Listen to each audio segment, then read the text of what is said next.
কিন্তু এখন এমন একটা পরিবেশ পরিস্থিতি হয়ে দাঁড়িয়েছে যে সংবিধান হাতে করে সাংসদদের নিয়ে সংসদ ভবনে দাঁড়াতে হচ্ছে, কারণ ওই সংবিধানের প্রতিটা পাতা বদলে দেওয়ার জন্য বিজেপি প্রায় তৈরি হয়ে গেছে। এই যে অঘোষিত জরুরি অবস্থা জারি করা, কোথাও সাংবাদিকদের দিনের পর দিন জেল, কোথাও প্রতিবাদীদেরকে এনকাউন্টার, কোথাও কোনো একজনের বাড়িতে ফ্রিজে কিছু মাংস রয়েছে এই সন্দেহে তাকে খুন করে ফেলা, এই গত 10 বছরে যা যা ঘটেছে সেই জিনিসটাকে আটকানোর জন্যে এই 25শে জুন হোক 26শে জুন হোক এই প্রতিটা দিন আমাদের ব্যবহার করতে হবে, যাতে ওই রকম অঘোষিত জরুরি অবস্থা জারির মতো পরিবেশ পরিস্থিতি ভারতবর্ষের বুকে না হতে। এখন একটার পর একটা ঢেউ, মানে একটা ঢেউ আপনার গায়ে না আসতেই আরেকটা চলে আসছে, 3 দিনে 4টে পরীক্ষা বাতিল হয়ে যাচ্ছে, তখন তো আগের পরীক্ষাগুলো তার ফলাফলগুলো সম্পর্কেও একটা সন্দেহ সব সাধারণ মানুষের মধ্যে চলে আসে। মধ্যপ্রদেশে বিজেপি সরকার যে ব্যাপক কেলেঙ্কারি করেছিল, যেখানে একের পর এক সাংবাদিক হোক বা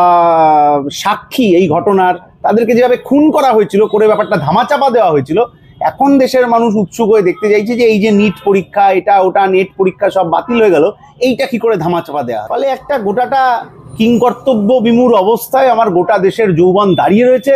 যাদের এবছর পরীক্ষা দিয়ে আরেকটু ভালো জায়গায় যাওয়ার কথা ছিল, ভবিষ্যৎ তৈরি করার কথা ছিল, তারা এখন গোটা রাস্তায় ত্রিশঙ্কুর মতো ঘুরে বেড়াচ্ছে। এইটা আমার ভারতবর্ষের দুর্ভাগ্যের ছবি, যেটা আসলে হওয়ার কথা ছিল। আসলে উনি তো খুব ইমেজ সচেতন, নিজেকে সমস্ত দুর্নীতির ঊর্ধ্বে রাখতে চান বারে বারে। অতীতেও আমরা দেখেছি উনি বলেছিলেন আমি আপনার বাড়ির বাসন মেজে দেবো, আমাকে ভোটটা দেন। সুজিত বাবুর বিরুদ্ধে কি, ববি বাবুর বিরুদ্ধে কি, গৌতম দেবের বিরুদ্ধে যা কথা উনি বললেন, একটা ক্ষেত্রেও তো কোনো দুর্নীতির ঘটনা উনি জেনেছেন। তারা কাগজ দেখলাম, ওই তারা কাগজের একটা থেকেও তো দুর্নীতির ফাইল বার করে কোনো একজনের বিরুদ্ধে কোনো অভিযোগ, সেইটা নিয়ে তদন্ত কমিশন করতে বললেন না। এখন নারদা নিয়ে ইডি সিবিআই বেশি কিছু করতে পারবে না, কারণ শুভেন্দু বাবুকে ওখানে দেখা গেছে। তৃণমূলের যে নেতারা জেল খাটছেন তাদের জন্য কিন্তু মুখ্যমন্ত্রী 1 মিনিটও পশ্চিমবাংলার রাস্তায় ধর্ণা দেননি, কিন্তু পুলিশ কর্তা জেলে যেতে পারে এই ভয়ে ধর্ণা দিতে হয়েছে। যেরকম উনি এর আগে অটল বিহারীকে মালপোয়া খাইয়েছেন, যেরকম অমিত শাহর ছেলেকে বলেছিলেন যে বাবাকে বলো যেন মাস্কটা পরে ঘুরে করোনার সময়, তেমনিভাবে RSS এর দপ্তরে শুভেচ্ছা বার্তা নিশ্চয়ই পাঠিয়েছেন ওনার এই ধরনের বারংবার জীবনদান দেওয়ার জন্য। মোদির বক্তব্য যে উনি ভগবান হয়ে গেছেন, ফলে ভগবানকে ভোট দিতে হবে, আর তার উল্টো দিকে যে ইন্ডিয়া ব্লক ছিল তারা লড়াই করেছিল এই হিসেবে, তার ভিন্ন স্টেট পার্সপেক্টিভ ধরে যে রুটি রুজির লড়াই, কাজ দিতে হবে, খেতে দিতে হবে, দুবেলা ভালো মতো বাঁচতে দিতে হবে। 2022 সালে RSS এর যে পত্রিকা বেরোয় স্বস্তিকা, 2022 সালের ডিসেম্বর মাসে ওই পত্রিকায় বলা ছিল যে নিয়োগ দুর্নীতির বিরুদ্ধে লড়াই এত তীব্র করা যাবে না যাতে বামপন্থীদের সুবিধা হয়ে যায়। ফলে এইটা তো নির্দেশ হিসেবে ধরতে হবে। কিন্তু যেদিন বুদ্ধবাবু প্রথম রাজনীতিতে এসেছিলেন তখন জানতেন না যে উনি মুখ্যমন্ত্রী হবে।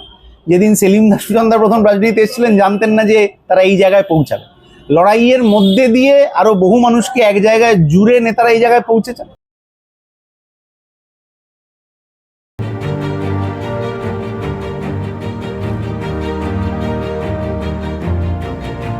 নমস্কার গলদন বাবু, কেমন আছেন?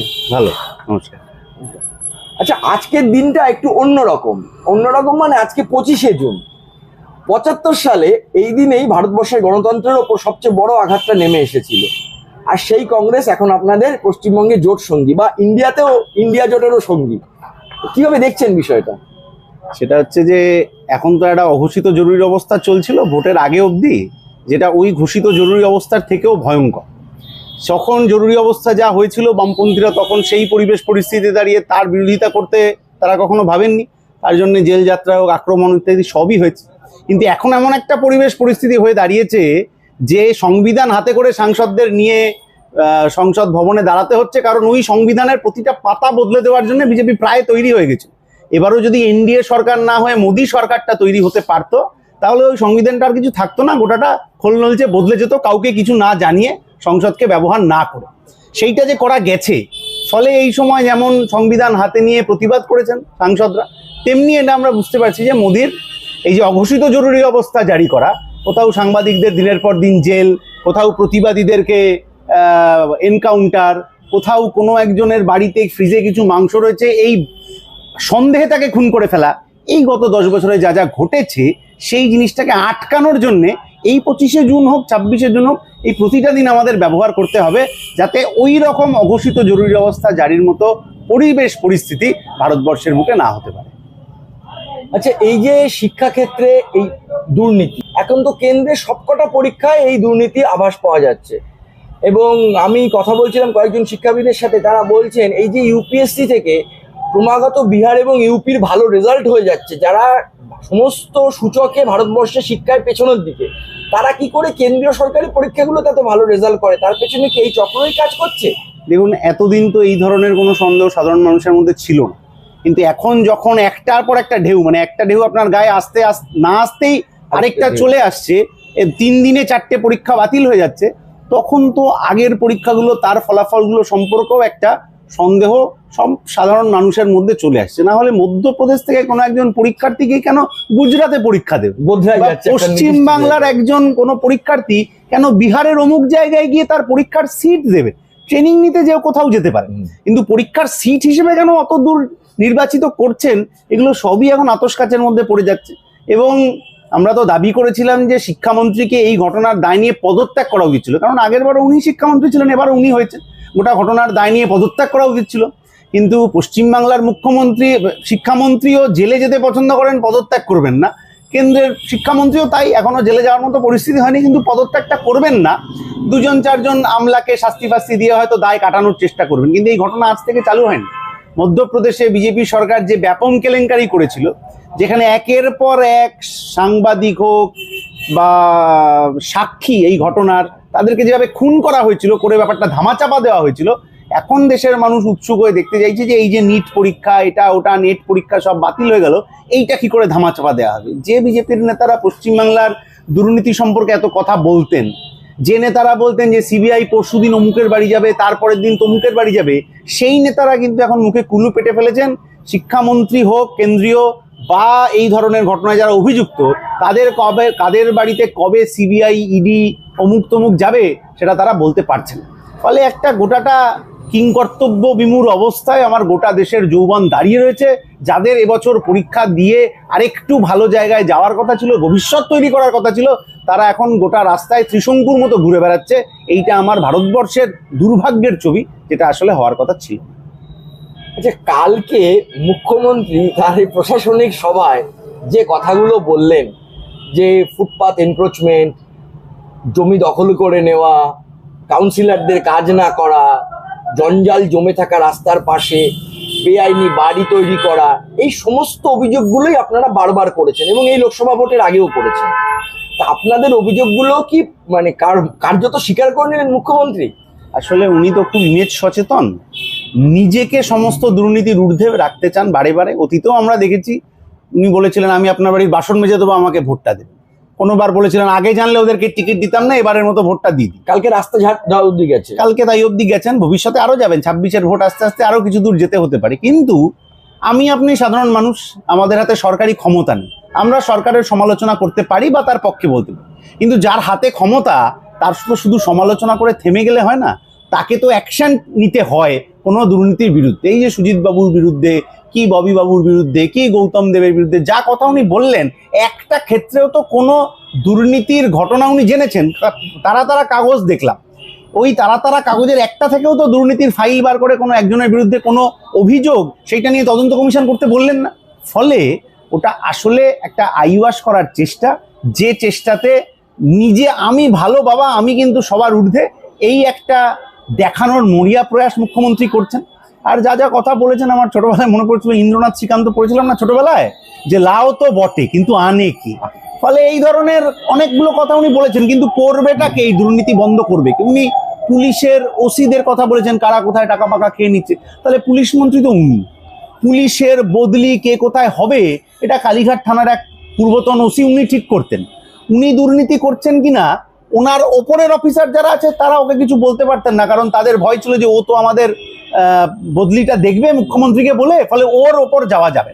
তাহলে এই গোটা সিস্টেমটা, যে জালটা তৈরি হয়েছে মাকড়সার জালের বা ওই যে মৌমাছিদের যেটা হয়, তার মাথায় তো রানী মৌমাছি থাকে সবসময়। আমরা ছোটবেলার বইতে পড়েছি, ইতিহাস মানে তখনও ইতিহাস ভূগোল বইগুলো, জীববিজ্ঞান বইগুলো বদলে যায়নি। ফলে ওই রানী মৌমাছি নিজে জেনে নিজে সব বমি করে দিচ্ছেন, কিন্তু অ্যাকশন টেকেন হচ্ছে না। ফলে ব্যাপারটা আবার ঘুরে ফিরে ওইখানেই গ্রামোফোনের পিনটা আটকে যাবে। আমরা বলছি অ্যাকশন নেওয়া হোক, দুর্নীতিগ্রস্ত নেতামন্ত্রীর বিরুদ্ধে ব্যবস্থা নেওয়া হোক, তাহলে সাধারণ মানুষ বিশ্বাস করবে যে যা বললেন তার কিছুটা ফলবে, না হলে সেই একই জায়গায় দাঁড়াবো আমরা।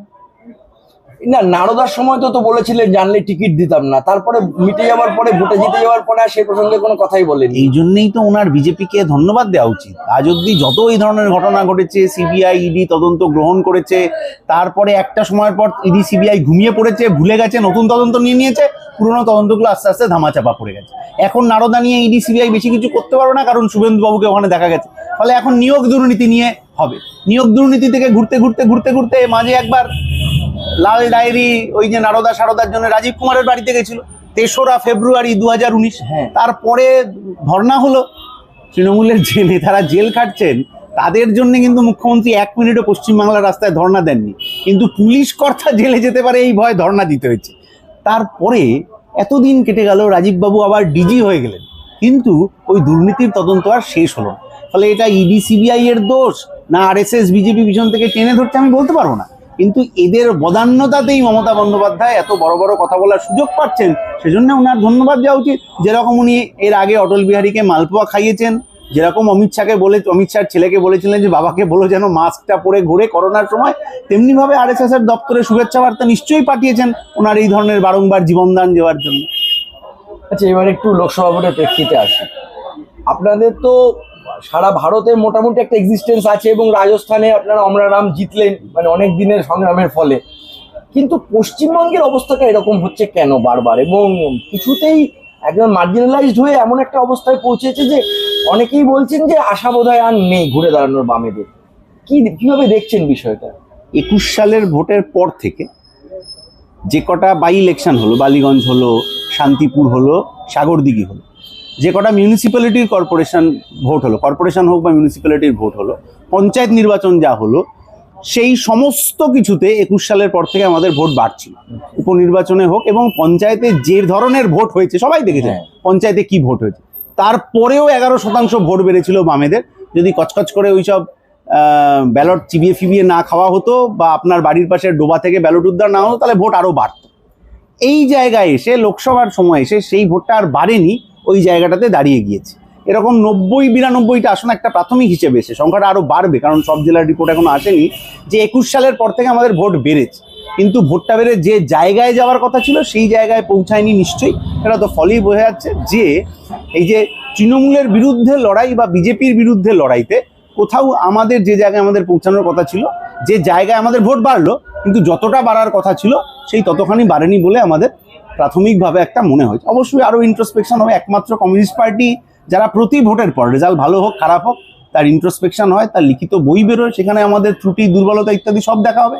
এবং আমরা যা দাবি দাওয়াগুলো বলেছিলাম, সেই দাবি দাওয়াগুলো তো ভুল নয়, মিথ্যে হয়ে যায়নি। সেই দাবি দাওয়াগুলো নিয়েই আবার আমরা মানুষের কাছে যাব। একটা জায়গায় আপনি পেরেক মেরে একবার দুবারে যদি ওটা গর্ত নাও হয়, আপনার পেরেক মারাটা তো ভুল নয়। ওখানে 10 বার করে পেরেক ঠুকলে তবে ওই গর্তটা হবে। সেই কাজ আমাদের চলবে। কিন্তু মোহাম্মদ সেলিম এবং সুজন চক্রবর্তী ছাড়া বাকিদের জামানত বাজেয়াপ্ত হচ্ছে। যাদের যাদের কথা আপনি বলছেন সেই সব জায়গাতে একটি দুটি জায়গা বাদ দিয়ে 21 সালের তুলনায় ভোট অনেকটা বেড়েছে আমাদের। কোথাও কোথাও পঞ্চায়েতের থেকেও বেড়েছে, কোথাও 21 সালের থেকেও বেড়েছে। 21-এ আমরা যে জায়গায় পৌঁছে গেছিলাম, একদিনে তো আর ম্যাজিক হয়ে যাবে না, তার থেকে আমরা ধাপে ধাপে ওঠার চেষ্টা করেছি আগের নির্বাচনগুলোতে, পঞ্চায়েত, পুরসভা, বাই ইলেকশন ইত্যাদিগুলো। এইবারটায় যে ভাবনা কমরেডদের মধ্যে ছিল, সাধারণ মানুষের মধ্যে ছিল, সেইটা শেষ মুহূর্তে সামাও যে কোনোভাবে হয়নি। কেন হয়নি, এটা কি ভেতর থেকে কোন ওয়েভ কাজ করলো, কোথায় কি পোলারাইজেশন হলো, সেটা বলার জায়গায় এখন আমরা আসিনি, কারণ আমাদের এইসব ইন্ট্রোস্পেকশনের কাজ এখনো শেষ হয়। সেটা কিছুদিন সময় লাগলে পরে অবশ্যই আমাদের বই চেপে বেরোবে, সমস্ত সাধারণ মানুষ জানতে পারবেন যে কি কারণে বামেরা এইটা বলেছে। এইসব তৃণমূল বিজেপিতে পাওয়া যাবে না, কমিউনিস্ট পার্টিতেই হবে। আচ্ছা, আমি একটা কথা জিজ্ঞেস করছি, ধরুন এই যে আপনাদের রুজি রুটির লড়াই, যেটা আপনারা ক্রমাগত প্রচারগুলোতে বলে যাচ্ছেন যে সবার হাতে কাজ চাই, সবার পেটে ভাত চাই, কিন্তু এই দাবিটা তো কিছু কোনো মতেই দানা বাঁধছে না, কারণ লোকে কিছু অন্য কোনো ইস্যুতে ভোট দিচ্ছে বলে মনে করছেন। না না, রুটি রুজির দাবির লড়াই তো আছেই আমাদের গোটা দেশে। লোকসভা নির্বাচনের প্রেক্ষিতে যদি বলেন, একদিকে মোদির ওই ভাষণ, মোদির বক্তব্য যে উনি ভগবান হয়ে গেছেন, ফলে ভগবানকে ভোট দিতে হবে, আর তার উল্টো দিকে যে ইন্ডিয়া ব্লক ছিল তারা লড়াই করেছিল এই হিসেবে, তার ভিন্ন স্টেট পার্সপেক্টিভ ধরে, যে রুটি রুজির লড়াই, কাজ দিতে হবে, খেতে দিতে হবে, দুবেলা ভালো মতো বাঁচতে দিতে হবে। ফলে ওই মোদির ওই রকম লার্জার দ্যান লাইফ ইমেজের বিরুদ্ধে মানুষের যে লড়াইটা, সেটা গোটা দেশের প্রেক্ষিতে অনেকটা স্ট্যান্ড করেছে। এই যে 400 সংখ্যা পেরিয়ে যাওয়ার যে কথা ওরা বলেছিলেন সেটা পেরোতে পারেননি, বেশ কিছু স্টেটে দুর্দান্ত ফলাফল করেছেন মোদী বিরোধী যে অংশ তারা। ফলে রুটি রুজির লড়াইটা আছে। পশ্চিমবাংলার ক্ষেত্রে এই রুটি রুজির লড়াইটা যাতে ভালো করে চড়তে না পারে, তার জন্যই তৃণমূল বিজেপির বাইনারিটাকে আরো বেশি করে এস্টাবলিশ করার চেষ্টা করা। এই কথাটা কি আমি বলছি না? 2022 সালে আরএসএস এর যে পত্রিকা বেরোয় স্বস্তিকা, 2022 সালের ডিসেম্বর মাসে ওই পত্রিকায় বলা ছিল যে নিয়োগ দুর্নীতির বিরুদ্ধে লড়াই এত তীব্র করা যাবে না যাতে বামপন্থীদের সুবিধা হয়ে যায়। ফলে এইটা তো নির্দেশ হিসেবে ধরতে হবে। ফলে কোথায় ধর্মের ভিত্তিতে সমস্যা তৈরি হবে, কোথায় নানা রকম এমন উত্তেজনা সৃষ্টি হবে যেখানে ধর্ম জাত নির্বিশেষে মানুষ সমস্যায় পড়বেন, এইগুলো যত উস্কানোর চেষ্টা করা হবে তত রুটি রুজির দাবি পিছনে চলে যাবে। এককালে এটা উত্তরপ্রদেশে করার চেষ্টা হয়েছিল, উত্তরপ্রদেশ সেই জায়গা থেকে এবার লড়াইতে উঠে এসছে, তারা রুটি রুজির লড়াইটাকে প্রাধান্য দিয়েছে। আমরা স্থির বিশ্বাস করি যে এই লড়াইতে যদি আমরা টিকে থাকতে পারি তাহলে ওই রুটি রুজির লড়াইটাকেই আমাদের গোটা পশ্চিমবাংলার মানুষ মূল এজেন্ডা হিসেবে ধরবেন, কারণ যন্ত্রণা তো আছে। আজ সকালে তো আপনিও বাজারে গেছেন, আমিও বাজারে গেছি। এই আচ্ছা, শেষ প্রশ্ন জিজ্ঞেস করছি যে এই যে এত নতুন মুখ এলো, সবাই মিলে ভোটে লড়লো এবং প্রচুর জনসমাগম হলো, কিন্তু ভোটের বাক্সে রিফ্লেকশন হলো না, সামহাও ওটা হলো না। এখন এর ফলে কি যারা নতুন প্রজন্ম যারা পাশে দাঁড়িয়েছিল তারা কি আশাহত হয়ে রাজনীতি বিমুখ হয়ে পড়বে মনে হয়? না না, রাজনীতি বিমুখ হওয়ার প্রশ্নই নেই। বামপন্থী রাজনীতি সবসময় তার পড়াশোনা, তার মতাদর্শগত চর্চা এর মধ্যে দিয়ে বেড়ে ওঠে। সদস্যদের কথা বলছি না, আমি সবারটাই বলছি। এইটা একটা সাময়িক মন খারাপ হতে পারে, কিন্তু যেদিন বুদ্ধবাবু প্রথম রাজনীতিতে এসেছিলেন তখন জানতেন না যে উনি মুখ্যমন্ত্রী হবে। যেদিন সেলিম দাস সুজনদা প্রথম রাজনীতিতে এসেছিলেন জানতেন না যে তারা এই জায়গায় পৌঁছাবে। লড়াইয়ের মধ্যে দিয়ে আরো বহু মানুষকে এক জায়গায় জুড়ে নেতারা এই জায়গায় পৌঁছেছেন। পরবর্তী প্রজন্মের যে অল্পবয়স্ক তরুণ প্রজন্মের লোক আছেন যারা প্রার্থী হয়েছেন এবং প্রার্থী হননি, প্রার্থীর পাশে দাঁড়িয়ে জান কবুল লড়াই লড়েছেন, ওই সাময়িক মন খারাপ কাটিয়ে এই ভোটের পরদিন থেকেই তো আবার কোথায় রক্ত লাগবে, কোথায় খাবার লাগবে, কোথায় 11-12 বই ছেপে বেরোয়নি, কোথায় নিট পরীক্ষা বাতিল হয়ে গেল নিয়ে ছাত্র যুবরা আবার রাস্তায় নেমে পড়েছে গোটা দেশে এবং গোটা রাজ্যে। ফলে হতাশার কোনো জায়গা নেই। ওই রুটি রুজির লড়াইটাকে একদম পাখির চোখ করে পিন পয়েন্ট করে এই নতুন প্রজন্ম এবং তার বাইরে যারা রয়েছে আমাদের অতীতের নেতৃত্বরা, যারা অভিজ্ঞতা সম্পন্ন নেতা, তাদেরকে সাথে নিয়ে একসাথেই আমরা এই রাস্তায় এগোবো। ধরুন কোভিডের সময় যখন সারা পৃথিবী মানে আশঙ্কিত যে মারা যাবে, সেই সময় রেড ভলেন্টিয়ার্স যা কাজ করেছিল এবং যেটা বারবার করে টিভি চ্যানেলে তারা সরাসরি বলেছেন যে আমরা যখনই ফোন করেছি মানুষকে পেয়েছি, তাদেরকে রেড ভলেন্টিয়ার্সকে পাশে পেয়েছি, কিন্তু সেটাও ভোটের বাক্সে রিফ্লেকশন এলো না। না, আছে 21-এর সময় যে ভোটটা আমরা পেয়েছিলাম তার থেকে পঞ্চায়েতে অনেক বেশি ভোট পেয়েছি। পঞ্চায়েতে যা পেয়েছিলাম তার থেকে লোকসভাতে বেশি পেয়েছি। ফলে কোনোটাই ম্যাজিক হিসেবে তো হবে না, একদিনে ভোট শতাংশ দুম করে ফিরে তো ইভিএম হ্যাকিং ছাড়া হবে না। কিন্তু আমরা ধীরে ধীরে বিজেপিকে বেছে নিচ্ছে, কিন্তু কর্পোরেশনে সেটা বেছে নেয়নি, কর্পোরেশনের সময় সেটা বেছে নেয়নি, পঞ্চায়েতের সময় সেটা বেছে নেয়নি। এবার কিছুটা বেছে নিয়েছে। কেন বেছে নিয়েছেন তার নানান ব্যাখ্যা থাকতে পারে, সেটা আমাদের পুরো আলোচনা হয়নি। একদিনে 1 ঘন্টা টিভি চ্যানেলের একটা বিজ্ঞাপনে বিজেপি 6টা করে বিজ্ঞাপন দিচ্ছে। বিজ্ঞাপনের প্রভাব আমার আপনার জীবনে তো অস্বীকার করা যায় না। কিন্তু যে মানুষ দেখলেন, ভোটটা দিলেন বিজেপিকে, তিনি আগামী 1.5-2 বছরের অভিজ্ঞতায় কিন্তু বিজেপিকে আর খুঁজে পাবেন না। ওই জায়গাতে সমাজে তো কোনো ভ্যাকুয়াম বলে কিছু থাকে না, ওই যে ভ্যাকুয়ামটা তৈরি হবে ওইখানে বামপন্থীরা তার প্রতিদিনকার লড়াইয়ে রুটি রুজির জীবনের যন্ত্রণায় পাশে থাকবে। তাহলেই 26-এ একটা অন্যরকম ফল হবে। আপনারা লড়াইটা কোথায় করছেন? আপনারা নাকি শুধু ফেসবুকে বেশি থাকছেন, সোশ্যাল মিডিয়ায়? বিকাশ রঞ্জন ভট্টাচার্য বলেছেন, আমি বলিনি। বিকাশবাবু এই কথাটা বলেছেন বলে আমি শুনিনি। উনি বলেছেন যে সোশ্যাল মিডিয়ায় যা আছে, রাস্তায় নেমেও যে লড়াইটা আমাদের করা উচিত সেটা আরও বাড়তি করে করতে হবে। এর কোনো শেষ নেই।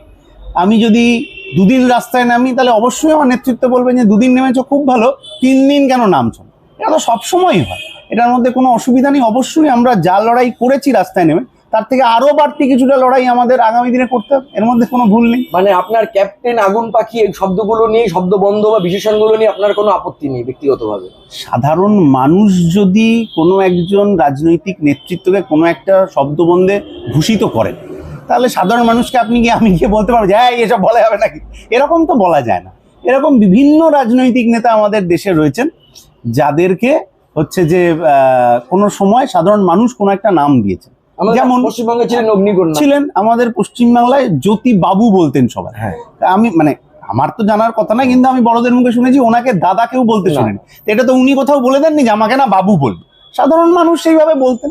ঠিক তেমনি ভাবেই যদি কাউকে ক্যাপ্টেন বলা হয়, সেটা তো আর উনি ফোন করে বলে দিচ্ছে না, সাধারণ মানুষ ভরসায়, ভালোবাসায়, আবেগে যদি ডাকেন, তার মধ্যে কোনো ভুল নেই। এবং যার সম্বন্ধে এটা বললেন বিকাশবাবু, উনি মনে হয় আমি সার্চ করে বের করি, আমাদের তো ফলো করতে হয়, তাকেই সবচেয়ে কম অ্যাক্টিভ দেখা যায় সোশ্যাল মিডিয়াতে, মীনাক্ষী মুখার্জি। সোশ্যাল মিডিয়ার সেরকম অ্যাক্টিভ নয় আর কি। বরঞ্চ অন্যরা, আপনারা অনেক বেশি অ্যাক্টিভ, মানে আসলে সোশ্যাল মিডিয়া তো এক একজনের মানে কার কোনটায় ন্যাক আছে তার উপর না, মানে কিন্তু মানুষের কাছে পৌঁছানোর জন্য এই যে টেকনোলজিকে অস্বীকার করা, এটা কিন্তু খুব ভুল ধারণাতে, মানে যদি কেউ ফলো করা হয়। অস্বীকার কিন্তু করেনি মীনাক্ষী সোশ্যাল মিডিয়া বলছি না, আমি বলছি বিকাশ বাবু যেটা বললেন, যেভাবে বিকাশ রঞ্জন ভট্টাচার্য, যে তারা সোশ্যাল মিডিয়াতে যারা বেশি অ্যাক্টিভ হয়ে পড়ছে, সচেতন থাকতে হবে, মানে যাতে রাস্তার লড়াই তো থাকা যায়, এটা তো স্বাভাবিক, কিন্তু সোশ্যাল মিডিয়ার কিন্তু এত বেশি ইম্পর্টেন্স, কিন্তু বিজেপি আইটি সেল সবার আগে তৈরি করেছিল এবং সাকসেসফুল। 3বার নেহরুর পরে পরপর 3বার কিন্তু প্রধানমন্ত্রী বিজেপি হলো। সোশ্যাল মিডিয়াকে অগ্রাহ্য করার বিষয় নেই, রাস্তার লড়াইটা আরো মন দিয়ে আরো ভালো করে করতে হবে, সেইটা আমাদের অভিভাবকরা যেরকম বলেছেন অবশ্যই সেইভাবে, তার মধ্যে কোনো অসুবিধা নেই। আচ্ছা, এবার আপনাদের জন্য শেষ কথা হচ্ছে যে যুব শক্তির পুজোর সংখ্যা কবে বেরোচ্ছে? পুজোর সংখ্যা বেরোবে পুজোর আগে আগেই, প্রতিবারই হয়, এবং প্রতিবারের নিয়ম মতোই গত 1 বছর ধরে গোটা দেশ, রাজ্য, পশ্চিমবাংলা জুড়ে যা চলছে আর কি, তার প্রসঙ্গে আমাদের কথা কি, তার বিরুদ্ধে আমাদের ভাবনা কি। যেমন এই নেট পরীক্ষা বাতিল হওয়া, যেরকম প্যালেস্তাইনে ইসরায়েলি আগ্রাসন, যেমন ইউরো কাপ, কোপা আমেরিকা তার সম্পর্কিত কথা থাকবে, তেমনি আমরা আসলে কি বিকল্প হাজির করতে চাই, কি বিকল্প নিয়ে আমরা যুবদের কাছে যাব, কি কথা বলবো, সে সম্পর্কিত আমাদের সব লেখনী দিয়েই এবারে শারদ যুব শক্তি হয়। অনেক ধন্যবাদ আপনাকে।